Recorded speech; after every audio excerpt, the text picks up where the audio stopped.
Hi friends, എല്ലാവരും സുഖമായിട്ടൊക്കെ ഇരിക്കുന്നു. ഞാൻ കഴിഞ്ഞ ദിവസം ഒരു വീഡിയോ ഇട്ടിട്ടുണ്ടായിരുന്നു. ഞങ്ങൾക്കൊരു കുഞ്ഞ് പൂച്ചക്കുഞ്ഞിനെ കിട്ടി, അവൾക്കൊരു പേര് പറയണമെന്ന് പറഞ്ഞേ.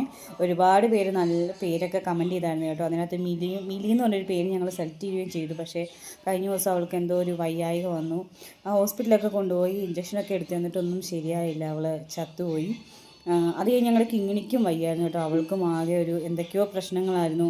ഫുഡ് കഴിക്കുന്നില്ല, ആരുടെ വരികയില്ല, അനങ്ങാതെ ഒരു സ്ഥലത്ത് തന്നെ കിടക്കുമായിരുന്നു. അപ്പം ഞാൻ ഓർത്ത് മിക്കവാറും അവളും പോകുമെന്ന് തന്നെയാണ് വിചാരിച്ചത്. കാരണം ഒരു കുഞ്ഞിനെപ്പോലെ നമ്മുടെ പുറകെ എപ്പോഴും എവിടെ ഇറങ്ങിയാലും അവൾ പുറകെ വരുമായിരുന്നു. അതുപോലെ ജോലി കഴിഞ്ഞ് തിരിച്ച് വരുമ്പോൾ ഓടി പെട്ടെന്ന് വരും.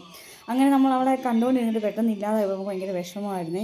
എന്നാണ് 2 ദിവസമായിട്ട് എന്താണെന്ന് അറിയത്തില്ല, അവൾ ഫുഡൊക്കെ കഴിക്കാൻ തുടങ്ങി, എണീറ്റ് നടക്കാൻ തുടങ്ങി.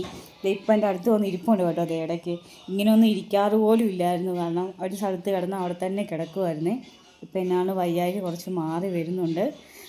നമ്മളിതിനെയൊക്കെ വളർത്തിയിട്ട് പെട്ടെന്ന് ഇതില്ലാതാകുമ്പോൾ നമുക്ക് ഭയങ്കര വിഷമമാകും. അതുകൊണ്ട് ഞാൻ കൂടുതലായിട്ട് എനിക്ക് ഇങ്ങനെ പൂച്ചകളെയും പട്ടിയും ഒന്നും അങ്ങനെ വളർത്താറില്ല. പക്ഷേ കഴിഞ്ഞ ദിവസം ഇവളെ കിട്ടിയപ്പോൾ പിന്നെ അങ്ങ് നോക്കിയെങ്കിലും ഇപ്പം ഈ ഇടയ്ക്കായിട്ട് ഭയങ്കര വിഷമമായിരുന്നു കേട്ടോ. ഞാൻ അവളെ തിരിച്ച് കിട്ടിയിട്ടുണ്ട്, വലിയ കുഴപ്പമൊന്നുമില്ല ഇപ്പം. അപ്പോൾ അടുത്ത വീഡിയോയിൽ കാണാം. ബൈ.